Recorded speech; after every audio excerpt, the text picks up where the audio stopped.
황무성 전 성남도시개발공사 사장에 대한 이른바 사퇴 압박 녹취록이 공개된 뒤에 연일 진위 공방이 일고 있습니다. 이 녹취록에 등장하는 정진상 당시 성남시 정책실장이 처음으로 뉴스가 있는 저녁 제작진에게 자기의 입장을 밝혔습니다. 취재를 하고 있는 양시창 기자가 나와 있습니다. 어서 오십시오. 네, 안녕하세요. 예. 자, 세 사람입니다. 물론 다 전직이긴 하지만 성남도시개발공사의 황무성 사장, 네. 그다음에 유한기 본부장, 그다음에 네. 성남시의 정진상 실장 이렇게 예, 세 사람인데 문제는 황무성 전 도시개발공사 사장하고 유한기 전 개발본부장이 동시에 또 입장문을 냈어요. 그런가 하면은 서로 갑론을박하고 있는 중인데 일단 경과를 한번 정리를 해보죠. 네, 먼저 황무성 전 사장이 이 일부 언론과 국민의힘을 통해서 자신과 유한기 전 성남도시개발공사 개발사업본부장의 이 녹음 파일을 공개한 시점이 지난 24일입니다. 24일. 예. 2015년 2월 6일에 녹음됐다는 이 녹취에는 이 유 전 본부장이 황 전 사장에게 이 사퇴를 종용하는 듯한 내용이 담겼는데요. 네. 시장의 명을 받았다는 언급도 있고 또 이재명 당시 성남시장의 측근인 정진상 전 정책실장으로 추정되는 정 실장 발언도 여러 차례 등장합니다. 황 전 사장은 이를 근거로 뉴스가 있는 저녁 제작진과의 통화에서 자신의 사퇴 압박 배후를 이 시장으로 생각한다고 밝혔죠. 예. 한번 들어보시겠습니다. 사실상 이재명 시장이 사퇴를 압박한 것으로 이해를 하고 계시는 거죠? 어떻습니까? 그렇죠. 눈치 뻔한 거 아니에요? 누가 봐도. 2월 달이 아니라 그 전에도 예, 뭐 인사 문제가 됐던 조직 문제가 됐던 하면은 예, 내 의사가 반영되는 건 거의 없고 예. 그렇게 진행돼 갔죠. 그거는 전부 다 이재명 시장 때문이라고 보시나요? 아니면 어떻게 파악하고 계세요? 아니 뭐 건건이 이재명 시장이 지시를 하셨겠어. 유동규가 지 생각대로 하고 했겠지. 물론 그게 서로 논의가 돼서 했는지 제가는 확인할 방법도 없고. 네, 하지만 황 전 사장이 당시에 예. 이 사기 혐의로 재판에 넘겨졌고 네. 사장 재임 중에도 4차례나 재판에 출석했다는 내용, 또 이후에 유죄가 확정돼서 이 징역 6개월의 집행유예 2년을 최종 선고받은 사실이 뒤늦게 알려지면서 예. 이 사퇴 이유가 바로 이것 때문이 아니냐는 의혹이 제기됐습니다. 통화 당사자인 이 유 전 본부장에게 직접 확인하기 위해서 유 전 본부장이 사장으로 있는 포천도시공사를 찾았는데요. 예. 아쉽게도 만날 수는 없었습니다. 들어보시겠습니다.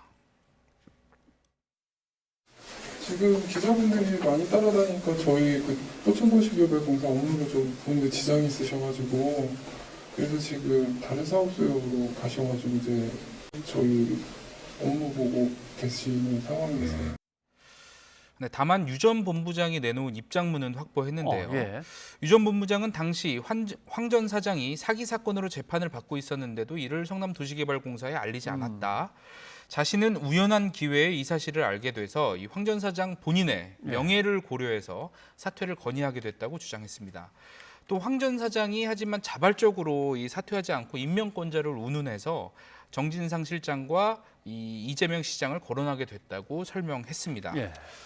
그러자 이어서 황 전 사장도 입장문을 냈는데요. 자신이 사직서는 2015년 2월에 냈고 1심은 그 이듬해 해인 2016년 8월에 이루어졌기 때문에 감사를 받아서 성남도시개발공사를 떠났다는 것은 성립하기 어렵다 이렇게 밝혔습니다. 또 입장문에는 담기지 않았지만 또 일부 언론을 통해서 유 전 본부장이 자신이 재판받은 사실은 최근 뉴스를 보고 알았을 것이라며 유 전 본부장의 이야기를 반박하기도 했습니다. 하지만 재임 중 형사사건으로 기소돼 수차례 재판에 출석하고도 시나 이 회사에 알리지 않은 이유는 언급하지 않았습니다. 네. 대개 형사 사건으로 소추가 돼가지고 재판을 받거나 또 유죄가 확정되거나 하면은 뭐 사회 명예를 실추했기 때문에 보고도 하고 처벌도 받거나 징계를 받거나 그렇죠. 절차가 있을 수도 있는 네, 건데 예, 예. 전혀 얘기를 안 했다는 거군요. 자, 당사자들의 주장은 이제 엇갈립니다. 문제는 그 다음에 이제 녹취에 거론되고 있는 정진상 전 성남시 실장이죠. 이 사람은 도시개발공사 소속이 아니고 이 사람도 상당히 중요한 대목 같은데 처음으로 저희 뉴이처 제작진에게 자기 생각을 얘기한 거죠? 그렇습니다. 정진상 전 성남시 정책실장은 이재명 후보의 측근으로 분류되는 인물이죠. 예. 당시 이 지사 옆에서 성남시 각 실국과 산하기관의 공약 사업을 관여했고요. 지금도 이 후보 캠프에서 비서실 부실장을 맡고 있습니다. 정 전 실장을 직접 만나지는 못했지만 이 장문의 문자 메시지를 통해서 입장을 밝혔는데요. 정 전 실장은 먼저 이 황 전 사장의 거취 문제를 누구와도 의논하지 않았다고 분명히 밝히면서 예. 자신이 개입했다는 억측이 무슨 근거로 나오는지 모르겠다고 지적했습니다. 또 만약 이 황 전 사장을 강제 퇴임시키려 했다면 유동규 본부장이 사장으로 갔을 테지만 오히려 성남시는 공무원 중 가장 청렴하고 원칙적인 이 황호영 국장을 퇴임 후 도시공사 사장으로 임명해서 예. 공사 초기에 생길 수 있는 잡음을 막으려 했다고 덧붙였습니다. 그러니까 실제 유동규 전 본부장은 이 황무성 전 사장이 물러난 뒤 넉 달 정도 이 사장 대행을 맡았지만 황호영 국장이 2대 사장으로 취임해서 3년 임기를 다 채웠습니다. 네. 일부 언론의 보도의 이제 어떤 맥락은 황 사장한테 나가시오라고 하고 당신이 나간 뒤에 대장동 개발을 우리가 좀 우리 마음대로 해야겠소. 이런 이제 뉘앙스로 보도를 계속했는데, 자, 당시 성남시에서 황 사장을 내보내기 위해서 감사관실까지 동원했다. 이런 얘기도 나왔거든요. 이건 확인이 됐습니까? 네, 녹취록이 공개된 뒤에 이제 일부 시민단체에 이어서 어제는 야당인 국민의힘도 이 후보와 정 전 실장 등을 고발했습니다. 네. 혐의는 직권남용 권리 행사 방해와 강요죄 등인데요. 핵심 주장은 역시 이 후보와 정 전 실장이 이 황 전 사장의 사퇴 압박에 관여했다는 겁니다. 예. 앞서 일부 언론에서는 감사관실까지 동원해서 이 황 전 사장 찍어내기에 나섰다고 보도했는데요. 제가 성남시에 확인해 보니 시는 이 황 전 사장에 대해 감사에 착수한 적이 없다고 밝혔습니다. 네. 들어보시겠습니다. 인데요. 만약에 예를 들어서 이분이 비위가 있었어요. 그러면 그거에 대한 조사를 할 거 아닙니까? 그러면 저희가 분명히 그런 자료가 존재할 거예요. 그쵸? 15년이면 존재할 건데 그런 자료가 없는 것 같아요. 네, 이 후보 캠프도 이제 공식 블로그를 통해서 이 의도적인 왜곡을 통해 황 전 사장 사임 과정에서 감사관실 동원이 있었다고 가짜 뉴스를 유포했지만 전혀 사실이 아닌 것으로 확인됐다고 밝혔습니다. 예.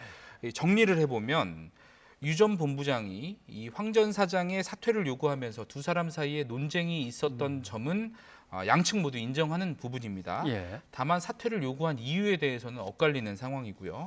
녹취에 등장하는 핵심 인물 정진상 당시 성남실장은 본인의 관여 여부를 일축했습니다. 예. 또 감사관실이 사퇴 압박에 동원됐다는 내용 역시 일단 사실이 아닌 것으로 확인됐습니다. 이 검찰 수사에서 이제 제대로 밝혀지느냐가 이 대장동 의혹, 새롭게 밝혀진 의혹이죠. 이 규명의 중요한 변수가 될 것으로 보입니다. 네. 계속해서 추적을 해보죠. 오늘 여기까지 듣겠습니다. 고맙습니다.